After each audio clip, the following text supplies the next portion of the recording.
Female flower. ఈ female ఫ్లవర్కి ఇప్పుడు pollination process కరెక్ట్గా ప్రాపర్గా జరిగితే అది మనకి పింద నుంచి కాయ అవుతుంది అనమాట, ఫ్రూట్ అవుద్ది. సో ఇది ఇట్స్ ఇన్ మెచ్యూర్ కండిషన్ నుంచి తర్వాత రీప్రొడక్టివ్ సిస్టమ్ నుంచి ఫ్రూట్ అవుతుంది.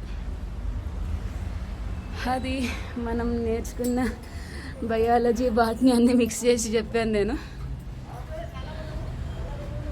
మా మేనమామ, మా చిన్నమామయ్య బాటనీ లెక్చరర్ విశాఖపట్నంలో. మా గౌతమ్ శ్రీరామ్ దాస్ విన్నర్ అంటే ఏంటక్క లెక్చరర్ అని చెప్పావు? మామయ్య ఏమో ప్లాంట్స్ అంటే రిటైర్డ్ ప్రొఫెసర్ కదా, degree college. Plants learning process అంతా ఏమో ఆర్జేడీగా రిటైర్ అయ్యింది శ్రీకాకుళం. ఇంజనీరింగ్ మా చిన్నప్పుడు ప్రొఫెసర్స్, డిగ్రీ కాలేజ్ ప్రొఫెసర్స్. మంచి పెద్ద నర్సరీ పెట్టుకునేదాన్నేమో.